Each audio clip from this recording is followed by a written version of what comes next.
오늘 사사기 16장 15절에서 22절 말씀입니다. 그동안의 금주에 묵상하면서 마음에 좀 들었던 것은 블레셋이 강하죠.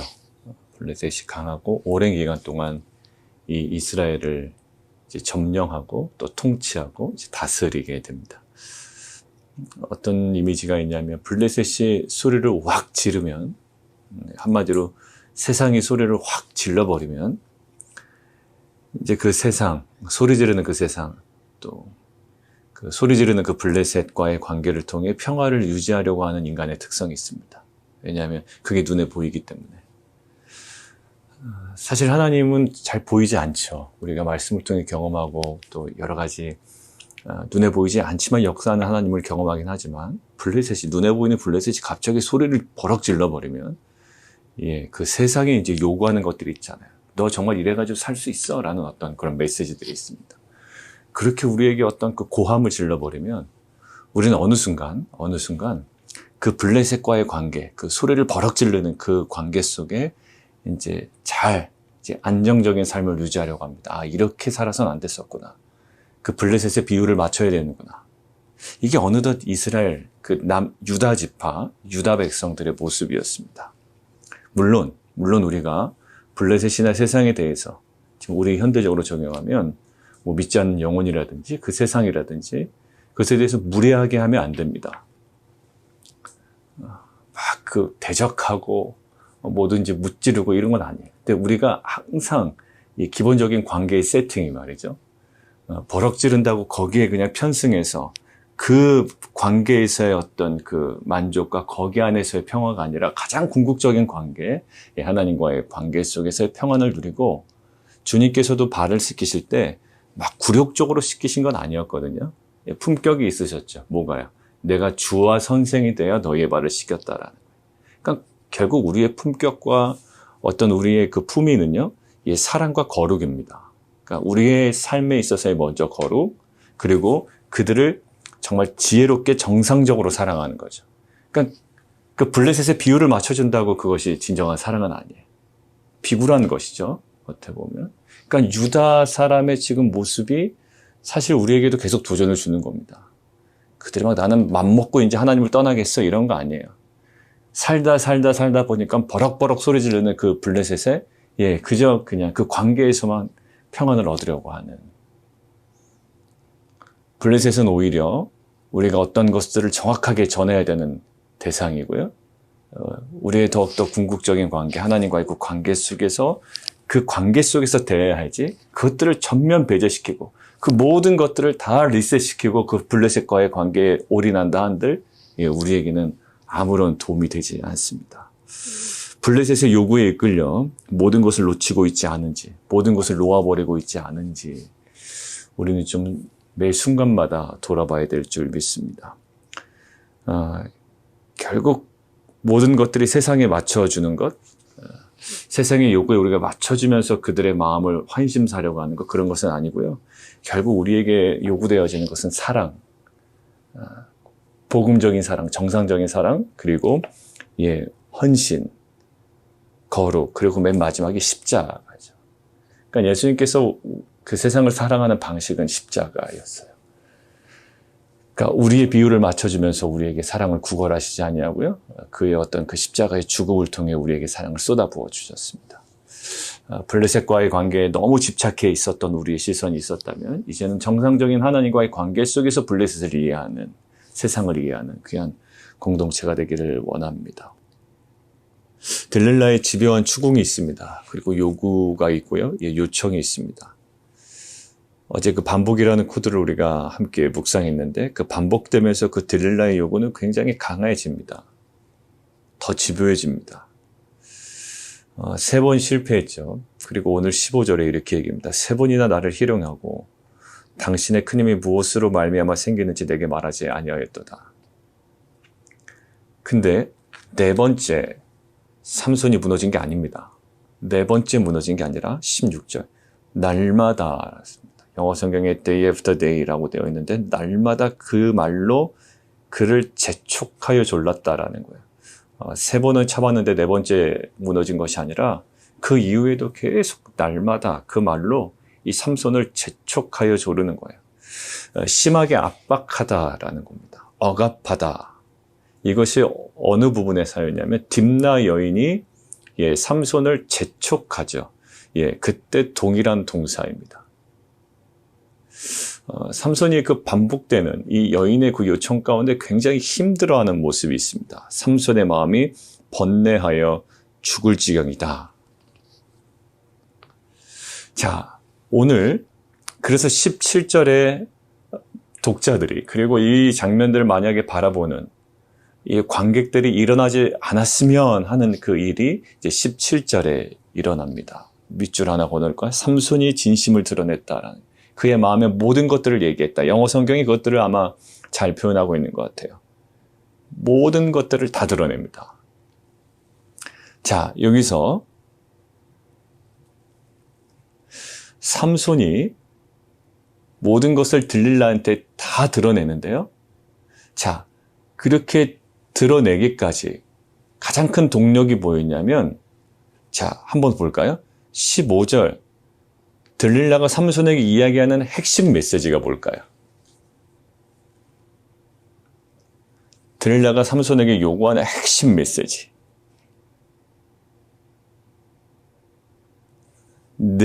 삼손, 네가 나를 사랑한다면, 이거 나한테 알려줘야 돼 라는 거예요. 무엇을 명분으로 삼습니까? 너 안 하면 죽어, 이런 얘기도 아닙니다. 협박도 아니고요, 협상도 아니에요. 딥나 여인은 무엇을 당했죠? 협박을 당했죠, 블레셋 사람들에게. 지금 이 들릴라는 아마 블레셋 사람이 아닐 수가 있다라는 것들을 어제 나눴는데, 협박당하지 않습니다. 협상을 걸죠, 블레셋 사람들이. 근데 지금 들릴라가 삼손에게 접근하는 방식은요, 그 두 개 다 아니에요. 협박을 한다거나, 협상으로 다가온다거나, 그렇지가 않습니다. 무엇으로? 사랑으로 다가옵니다. 당신의 마음이 내게 있지 아니하면서 어찌 나를 사랑한다 하느냐? 사랑으로 다가와요. 네가 만약 나를 사랑한다면 당연히 알려줘야지, 이런 거예요. 근데 그러나 여러분들 좀 잘 곰곰이 한번 생각해 볼까요? 삼손이 들릴라를 이미 했죠. 물론 우리가 그 사랑하는 모습을 좀 폄하했습니다. 왜? 매번 여자에게, 그것도 어제 본문에서 보면 가사에 가서 정말 먼 거리의 가사까지 가서 기생을 보고 그와 어떤 그런 관계를 맺고 이런 모습이 있기 때문에 지금 어제 4절에 있었던 들릴라라는 여인을 사랑했다라는 말이 이렇게 좋게 보이지 않았지만, 그래도 이 나레이터는, 사사기의 이 화자는요, 지금 삼손이 들릴라를 사랑했다라고 되어 있어요. 들릴라는 지금 사랑한다면 나에게 알려줘야 된다고 하지만, 우리가 좀 냉정하게 보면 삼손이 들릴라를 사랑하는 것과 삼손이 자기의 힘의 근원을 들릴라에게 알려주는 것과는 직접적인 상관관계가 없습니다. 사랑한다고 그거 다 알려줘야 되나요? 그렇지가 않아요. 근데 들릴라는 사랑이라는 명분을 걸고 나에게 알려줘야 된다라는 거예요. 마치 알려주지 않으면 거꾸로 어떤 논리예요? 알려주지 않으면 너 나 사랑하는 것 아니야 라는 거예요. 근데 사실 알려주지 않아도 삼손은 들릴라를 사랑할 수 있고요, 합니다. 그런데도 불구하고 삼손이 들릴라에게 이 모든 것들을 공개한 이유는 무엇 때문일까요? 들릴라를 사랑했기 때문에가 아니에요, 사실. 들릴라를 사랑했기 때문에 알려진 게 아닙니다. 왜? 그 전에 하지 않았어요. 공개하지 않았습니다. 물론 반복되면서 위험한 장면들이 우리 가운데 계속 노출되었지만, 사랑이 만약에 그 명분이 진짜 다 조건이었다면 미리 알려줬겠죠. 근데 삼손이 이 비밀을 공개한 이유는요, 들릴라에 대한 사랑의 표현으로 알려준 게 아니라 오늘 바로 16절이에요. 죽을 지경이 되어서 알려준 겁니다. 죽을 지경이 되어서. 그러니까 들릴라의 집요한 요청 때문에 비밀을 공개하기로 그냥 한 거예요. 들릴라를 사랑해서 알려준 게 아니라 들릴라의 그 집요한 어떤 그 요청 때문에 정말 죽을 지경이 되니까 그냥 삼손이 오픈해 버린 거예요. 여러분들 이것들을 묵상하는데 어제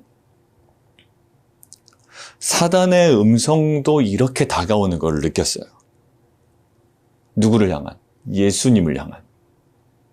예수님이 사단에게 이끌려서 시험을 받으시죠. 광야에서. 근데 그때 사단의 그 시험의 내용을 딱 보면 무엇을 먼저 걸고 넘어지냐면 이거예요. 내가 만약 하나님의 아들이거든 이라는 명분으로 확 다가옵니다. 첫 번째, 두 번째 시험은요. 그 명분이 앞에 딱 걸려 있어요. 네가 만약 하나님의 아들이거든. 예수님이 하나님의 아들 맞습니까? 맞아요. 자, 삼손이 드릴라를 사랑한 거 맞습니까? 맞아요. 맞는데 맞아요. 여러분들, 너가 만약에 정말 좋은 크리스찬이라면 맞습니까? 예, 맞아요. 우리가 거부할 수 없는 명분을 가지고 들어온단 말이에요. 마치 드릴라가 삼손이 거부할 수 없는 명분. 네가 나를 사랑한다면 거부할 수 없죠. 왜? 사랑하기 때문에. 예수님도 거부할 수 없어요. 왜? 하나님의 아들이기 때문에. 근데 그 거부할 수 없는 명분을 가지고 들어와요. 네가 만약에 성도라면 이런 명분. 근데 그 앞에 있는 명분과 뒤에 게 연결이 안 돼요. 근데 마치 연결되는 듯하게 밀고 들어온단 말이에요. 삼손이 드릴라를 사랑하는 것과 이것을 그에게 다 공개하는 것과 연결은 안 돼요. 근데 이 명분을 가지고 이것들을 연결시키려고 그러고요. 지금 사단도 예수님에게 무엇을 네가 만약 하나님의 아들이거든 하고 뒤에 거를 확 연결시켜 버립니다. 뭐예요? 돌을 떡으로 만들어 버려요. 여러분들 되게 웃기죠? 예수님이 하나님의 아들인 것과 돌을 떡으로 만든 것과 무슨 상관이 있습니까? 그리고 두 번째 뭐냐면 네가 만약 하나님의 죄송합니다. 아들이거든 성전 꼭대기에서 뛰어내려 몸이 상하지 않는 것 보이라는 거예요. 상하지 않을 거란 얘기예요. 여러분들 하나님의 아들인 것과 성전 꼭대기에서 뛰어내려서 몸이 상하지 않는 것과 물론 그럴 수 있죠. 다 알려줄 수도 있고요. 근데 돌을 떡으로도 만들 수 있고요. 근데 그것이 지금 가장 궁극적인 어떤 밀접한 관계가 있지 않아요. 하나님의 아들인 것을 100% 도려낼 수 있는 상징이 아니란 말이에요. 돌을 떡으로 만드는 것과 성전에서 뛰어내려서 몸이 상하지 않는 것. 이것이 하나님의 아들됨의 가장 근원적인 모습이 아닌데 그것이 마치 그것을 대변해야 되는 가장 궁극적인 모습인 듯하게 사단은 예수님에게 도전한단 말이에요. 결국 사단은 하나님의 아들이거든. 이러한 명분을 앞세워서 뒤에 있는 그 모든 것과 아주 절대적인 상관관계가 있는 것처럼 그것이 아니면 마치 하나님의 아들이 아닌 것처럼 사단은 그렇게 공격했잖아요. 돌을 떡으로 만들지 못하면 하나님의 아들이 아니야 라는 명분을 접근하고요. 네가 성전에서 뛰어내려서 몸이 상하지 않는 것을 보이지 않으면 하나님의 아들이 아니야 라고 마치 이것이 절대적인 조건이 되는 것처럼 연관 짓고 있어. 사단이 원하는 것 그 장면을 이 하나님의 아들이라는 이 조건으로 연결을 시켜버립니다.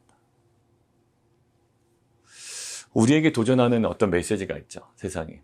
네가 만약 잘 나가는 성도라면, 네가 만약 잘 나가는 목사라면, 네가 잘 나가는 리더라면 이 정도는 해야 되지 않겠느냐라는 거예요. 근데 그것이 궁극적인 어떠한 그 모습이면 괜찮습니다. 우리 어떤 기도의 생활이라든지 어떤 섬김의 모습이라든지 우리가 살아가려는 그 십자가의 모습이라든지 이쪽으로 가면 상관이 없어요. 근데 지금 엉뚱한 방향으로 가면 말이죠. 네가 나를 사랑한다면 너 비밀을 나한테 알려줘야 돼 라든지 네가 나를 사랑한다면 이런 거죠. 너 통장 계좌번호 나한테 다 줘야 돼. 약간 이런 거야. 야, 너가 나와 끈끈한 우정이 있어? 그러면 너 통장과 통장 비밀번호 나에게 알려줘. 이거 너무 무리한 요구죠. 어떻게 이것과 연관시키죠? 너가 하나님의 아들이거든. 돌을 떡으로 만들어. 왜 이것을 연관시켜야 되나요? 내 사단은 지금 드릴라는 그거를 연관시키고 있고요. 세상도 우리에게 도전하고 있습니다. 네가 만약에 정말 성도라면 하고 말씀 묵상과 큐티와 예배와 정말 헌신과 십자가의 삶과 이것을 연결시키는 게 아니라 네가 만약에 잘 나가는 성도고 목사라면 이 정도는 해야 되지 않아? 라고 할 때 그 정도의 내용이 뭐예요? 다 애국 방식. 이 정도로 세상에는 성공해야 되지 않아? 그래야 뭔가 복음을 전할 수 있지 않아? 이 정도 사회적인 위치는 있어야지. 나처럼 어느 정도 교양은 갖고 있어야 되며 어떤 모습이며 설정해놓은 그 모든 것들이 뭘까요?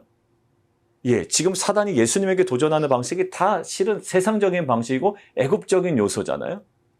근데 예수님이 걸어가셔야 되는 길은 뭐예요? 철저하게 십자가 방식이었단 말이에요. 물론 하나님의 아들로서 떡으로 만들 수 있죠. 뛰어내려서 안 다칠 수 있어요. 그러나 가장 궁극적인 모습은 아닌데 가장 그것이 궁극적인 모습인 양 우리에게 도전하고 예수님에게 도전한단 말이에요. 마치 우리가 세상에서 삐까뻔쩍하게 성공을 해야지만 그것이 성도의 거룩한 모습이고 성도의 온전한 모습인 양, 그것이 성도의 궁극적인 모습인 양, 그것을 막 쫓아가도록 한단 말이에요. 교회 공동체 안에서도 정말 세상의 성공에 혈안이 되어서 살아가고 그것들을 취한 자만 정말 성도로서의 영향력을 드러내는 것처럼 우리가 얘기했던 빛과 소금은 팔복의 삶이지 세상의 인류가 되어서 복음을 전하겠다라는 그런 세상적 가치관을 전면 부인하는 거란 말이에요. 그러니까 너 성공 안 할래? 이런 식으로 꼭 얘기합니다. 또 그러면 자꾸 그런 식으로 하면 뭐 성공 안 할 그게 아니라 그것이 우리가 걸어가야 되는 궁극의 지점은 아니라는 거예요. 만약에 어떤 그 우선순위나 무엇인가 우리가 선택의 여지가 있을 때 우리가 쫓아가야 할 지점은 우리가 이것을 가지고 복음을 전하는 것이 아니라 우리가 철저한 방식은 십자가의 방식이라는 거예요. 자, 보세요. 너가 성도라면, 너가 교회라면, 너희가 좀 잘 나가는 교회라면, 잘 나가는 리더라면, 네가 뭔가 사회에 영향력을 드러낼 수 있는 거라면 하고 무엇을 자꾸 얘기할까? 예, 애국적인 방식. 그리고 애국적인 방식을 유혹당할 때도 있습니다. 그때도 우리는 무엇을 선포해야 될까요? 마치 예수님께서 무엇을 선언하셨습니까? 그때 그래 하나님의 아들이면 내가 그 정도 할 수 있는데 한번 해볼까가 아니라 그 전에 가장 확실한 거 왜? 하나님의 그 말씀으로 사단을 물리치죠. 왜? 말씀 속에 진리가 있고 말씀 속에 주님께서 걸어가셔야 되는 그 분명한 사명이 있기 때문이에요. 그래서 그 신명기의 말씀을 가지고 예수님의 그 사단의 유혹, 도전을 물리치셨어요. 근데 삼손은 오늘 어땠습니까? 삼손은 번뇌하여 죽을 지경인 거예요. 이게 사랑이라는 명분을 걸고 들어오니 이게 어떻게 될지 모르겠는 거예요. 그때 어떻게 해요? 완전히 무너지게 되죠. 다 오픈해 버립니다. 마치 예수님으로 따지면 어떻게 될까요?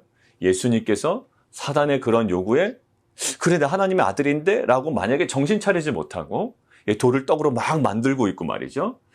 성전 꼭대기로 막 올라가서 뛰어내리고 이런 모습에.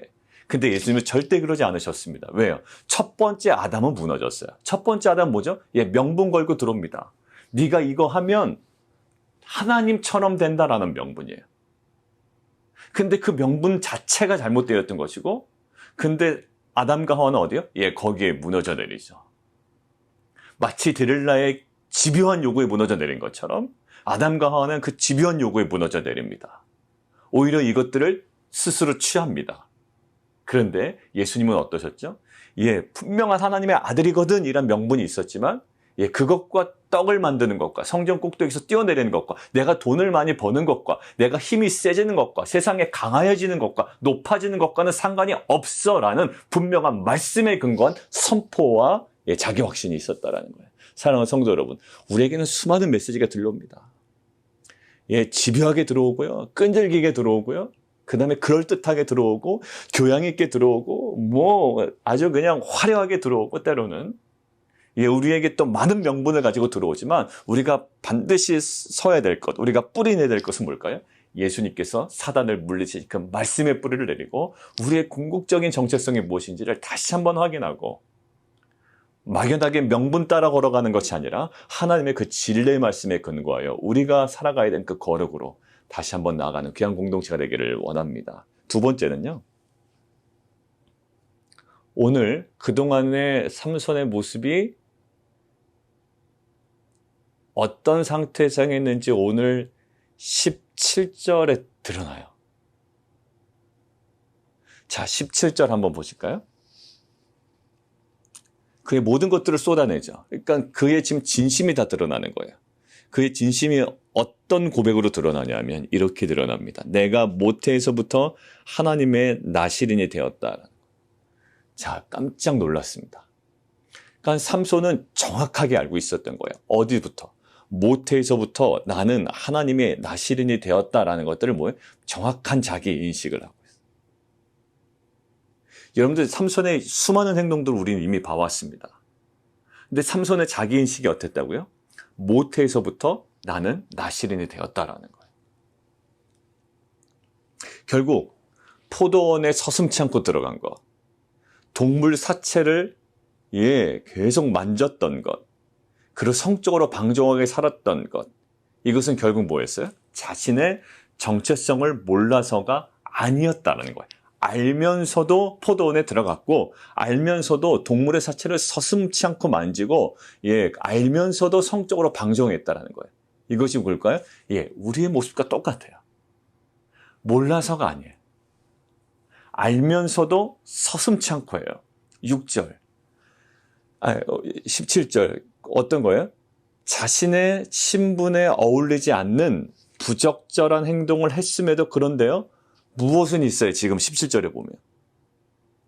지금 자신의 신분과 어울리지 않는 행동을 너무 많이 했잖아요. 그럼에도 불구하고 지금 삼손에게는 어떤 마음이 있냐면 자신의 나시린에 대한 정체성에 대한 자부심이 있어요. 왜? 그래서 내가 삭도를 안 됐다라는 거예요. 아니, 행동, 삶은 이런 모습이었는데요. 뭐에 대한 자부심? 내가 삭도를 안 됐어. 딱 한 가지의 자부심을 걸고 살아가고 있단 말이에요. 다른 규례들은 거의 다 무시한 걸로 봐야 돼요. 그죠? 동물의 사체를 만지고, 거기서 막 꿀을 떠먹고, 걸어가면서 먹었더라라는 어떤 그 경박한 모습이었다. 그 학자의 표현을 들어서 우리가 나눴죠. 참 삼손의 그런 경박한 모습이 있어요.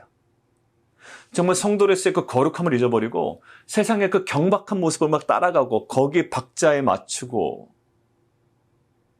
그 꿀을 그냥 걸어가면서 막 먹고 손으로 만졌다라는 그 표현 속에 정말 삼손의 여러 가지 많은 모습들을 화전에 계속 드러냈잖아요. 다른 규례들은 거의 무시했는데요. 머리 밀지 않은 것은 굉장히 집착했어요. 안 밀었어요. 왜 그랬을까요? 겉으로 가장 잘 드러나는 규례거든요. 머리 밀지 않고 머리가 엄청 길었을 거 아니에요. 여러분들 머리 긴 남자들 볼 때 보통 뭐라고 그럽니까? 멋진 남자. 예전에 안정환 축구선수라든지 그런 사람들 삼손이라고 그러잖아요. 딱 보면 알아. 저 머리 자르지 않았네.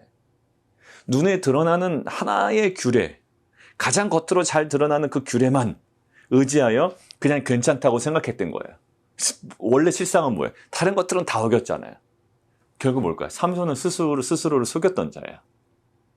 스스로를 속이면서 뭐 하나는 잡고 있었던 거죠. 보험인가요? 신앙이? 마치 보험처럼 내가 이거 하나만 붙잡고 있으면 다른 것들은 다 괜찮다라는 어떤 그런 생각이 삼손에게 있었던 거예요. 헛된 위로를 받았던 거죠. 삶은 지키지 못했어요. 삼손의 결국은요. 삶은 지키지 못했지만 머리카락만 지켰던 거예요. 근데 그것은 아무것도 의미가 없었던 거죠, 사실. 오늘 보세요. 삼손이 머리카락이 잘렸죠. 근데 나중에 화자는요, 이렇게 얘기해요. 삼손이 머리카락이 잘린 줄을 깨닫지 못했더라, 이렇게 얘기하지 않아요. 결국 궁극은 뭐였습니까? 여호와께서 이미 자기를 떠나신 줄을 알지 못했다라고 이야기하지, 삼손이 머리를 잘렸던 것을 깨닫지 못하였더라, 일어나서 그것들을 캐치하지 못했네, 이렇게 얘기하지 않아요. 머리카락은 하나의 상징이었고요. 그동안의 삼손이요, 위태위태했다고요.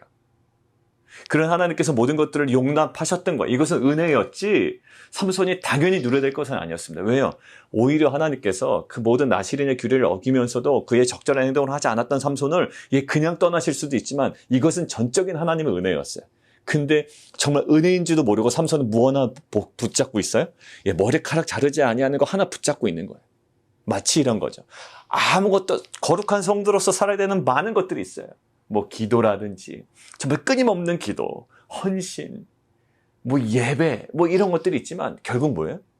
교회에 등록된 거 하나, 그냥 주일에 일주일에 한 번씩 예배 드리는 거 하나, 이거 말고는 도통 아무것도 하지 않아. 그래서 뭐라고 그럽니까? 보통 그런 사람들이 얄밉게 얘기하죠. 뭐라고 얘기해요? 나는 교회 다녀. 마치 17절에 있는 이 삼손처럼 나는 너 성도인 걸 알았구나. 이제 옆에 있는 사람, 너 성도인 거 알았어. 근데 왜 그 모양이야? 아이, 난 그래도 일주일에 한 번씩 교회는 나오잖아. 더 심하게 나가면 나는 그래도 절기 때는 교회 나오잖아. 부활절, 뭐 청탄절, 그런 분들이 있다면서요. 이 서구 사회에는 딱 1년에 4번 나오신다고 그러는데 그런 분들이 있다고 그러는. 지금 보면 결국 뭘까요? 모든 성도의 도리는 무시하면서 내가 택한 한 가지에 집중하여 나의 정체성을 정당화하려는 모습이 사실 우리한테도 있다고요. 사랑하는 성도 여러분, 오늘 삼손의 실체를 알았습니다. 자기인식이 있었던 거예요. 근데 알면서도 포도원에 들어가고 알면서도 사체를 만지고 알면서도 사체 속에 있는 꿀을 만지면서 걸어다니면서 천진난만하게 먹고 다니는, 그리고 애굽의 스타일을 다 따라하는, 우리가 얘기하는 애굽은 여기 어떤 실제적인 애굽이 아닙니다. 그냥 그 방식을 너무 다 따라했던 거야. 그러면서 우리가 나는 그렇지 않아라고 생각했던 것이 무엇일까요? 나는 큐티하니까, 큐티를 그래도 수년 동안 해왔으니까 이거 하나로 나의 그 지키지 못한 삶을 다 상쇄해버리려는 우리의 모습이 있단 말이에요. 사랑하는 성도 여러분, 아마 그 삼손의 모습이 우리의 모습일 수도 있어요. 내가 그동안 이 정도 헌신을 했고 이 정도 했으니, 내가 머리를 자르지 않았으니, 내가 이것들은 당연히 이 정도쯤 내가 그냥 마구마구 허용했던 삶의 모습이 있다고요. 그런데 보세요. 이것들이 반복될수록 사상이 어떤다고요? 나선형 타락구조인데 계속 하얀 곡선을 그린다고요. 여러분들 신약 성경에서 계속 우리는 무엇을 요구받고 있습니까? 깨어있으라고 이야기해요. 어떤 것을 유지하는 것들이 아니라요, 우리에게 하나님께서 허락하셨던 거룩한 곳으로 날마다 걸어나가는 거예요. 그 본향으로, 가장 영원한 것으로, 가장 궁극적인 지점으로, 무엇으로? 주님께서 걸어가셨던 그 십자가로 걸어가는 거예요. 그냥 우리가 그냥 몇 년 큐티 했다고 우리의 삶이 그냥 그것으로 다 끝나진 않아요. 왜? 큐티에도 그 정도가 있고 깊이가 있고 우리의 삶에 적용하는 부분이 있고, 맨날 하면 뭐합니까? 그죠? 하나도 적용이 안 되고 하나도 내 삶에 변화가 없는데, 그럼에도 불구하고 우리 공동체 안에 많은 변화가 있으면 감사드리고, 지금은 우리의 말씀을 통하여 그렇지 못한 우리의 삶의 여지가 있다면 하나님께서 우리에게 분명하게 하시는 말씀인 줄 알아. 우리가 다시 한번 이 끊임없는 반복의 싸움에서 지지 아니하며 끊임없는 요구 속에 명분으로 다가오는 이 들릴라, 명분으로 다가오는 이 사단의 도전과 유혹을 정말 거룩한 진리로 감당해내는 귀한 공동체가 되기를 원합니다. 그리고 여러 가지 규례 중에 마땅히 지켜야 될 우리의 삶의 모든 것들은 다 잃어버리고 어떠한 눈에 보이는 하나를 가지고 우리의 신앙을 대변했다면, 이제는 그 삶으로, 그 팔복의 삶으로, 빛과 소금으로 우리의 삶을 온전히 하나님께 내어드리는 정말 진정한 예배자의 삶이 우리 가운데 회복되는 귀한 공동체가 되기를 원합니다. 우리 함께 기도하며 나아가도록 하겠습니다. 오늘 하나님께서 주시는 말씀을 가지고 우리 함께 기도하며 나아가도록 하겠습니다. 함께 기도하겠습니다.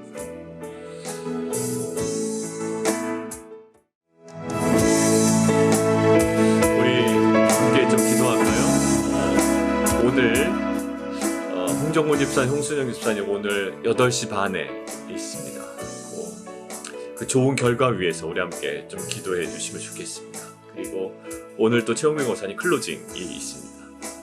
클로징과 또 연관된 그 비즈니스 관련돼서 또 계속 연계되어 진행되어야 될 것이기 때문에 오늘 그 주택 클로징이 잘 마무리될 수 있도록 위해서 기도해 주시고요. 또 좋은 결과가 나타나서 오늘 계속 좀 그 마지막에 또 연기되고 이랬었거든요. 그래서 오늘 그 8시 반에 있는 그 일정이 또 순조롭게 진행이 되고, 그 과정과 결과 속에 하나님께서 허락하신 그 은혜들을 발견하고 또 고백하며 또 새롭게 주신 여러 가지 기회와 또 하나님 것들을 통해 정말 하나님 이 부르심의 이곳에서 정말 온전히 정말 귀하게 세움받는 가정 될 수 있도록 주님 인도해 달라고 우리 함께 기도하며 나가도록 하겠습니다.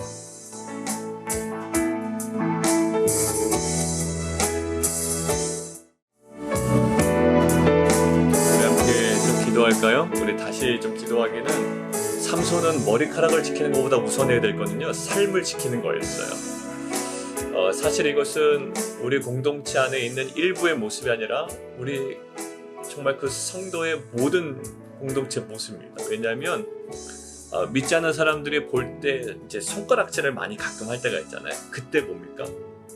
쟤네들은 맨날 교회는 다닌다고 하는데 자기 좋은 것만 하고 자기 유익만 취하고 하나도 헌신적이지 않고 뭐 다들 그런 것 때문에 실은 욕먹는 거잖아요.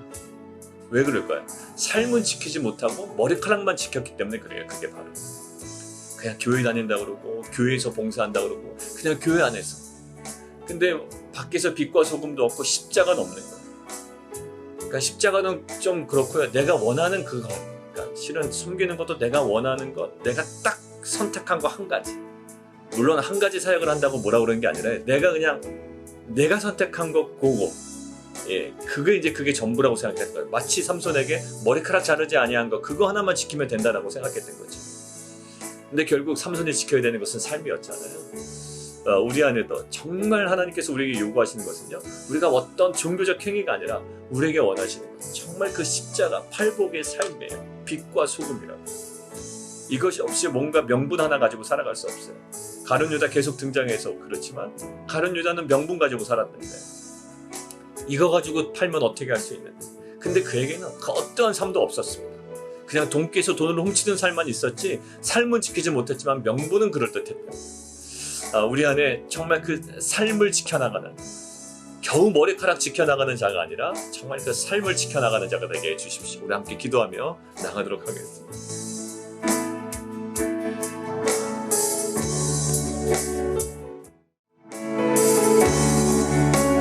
우리 다시 한번 기도하기는 우리 성도님들 또 교회 기도 제목 함께 기도하겠습니다. 우리 11일부터 이제 시작되는 교육부서 예배와 프로그램, 13일부터 시작되는 우리 남성 큐티 나는 과학, 이제 새로운 조직과 또 새로운 어떤 그 구성으로 또 함께 나눠지게 됩니다. 그리고 14일부터 시작되는 성경 공부, 15일부터 시작되는 우리 주 예배, 여러 가지 모든 사역들 통해 정말 주님을 더 깊이 만나고 경험하는 공동체 될 수 있도록, 그래서 정말 그 머리카락에 집중했던 우리의 시선이 정말 삶을 지켜나가는 그냥 공동체 될 수 있도록 우리 기도해 주시고, 우리 어제 9시 기도회 때 기도한 것처럼 우리 김채수 권사님 지금 기침이 예전에 좀 심하셨잖아요. 그래서 복용하는 약이 있었고 그것으로 이제 좀 증세가 많이 완화되셨는데 최근에 다시 기침 증세가 심해지셨습니다. 그리고 몸에 식은땀이 나는데 아주 그냥 옷이 젖을 정도로 나셔서 지금 굉장히 힘드신 상황 가운데 있습니다. 그래서 우리 김채수 권사님 또 증세 모든 회복을 위해서 기도해 주시고, 우리 최홍성 권사님도 지금 이 오른쪽 팔 통증 우리 계속 기도했는데 그 회복을 위해서, 우리 권사님들 그 건강을 위해서, 우리 장로님들의 그 건강을 위해서 기도해 주시고, 우리 성도들 우리 기도 제목 우리 함께 기도하겠습니다. 우리 제니 또 성도님 EM의 그 법률적인 모든 문제 또 잘 해결될 수 있도록 우리 함께 기도하며 나가도록 하겠습니다.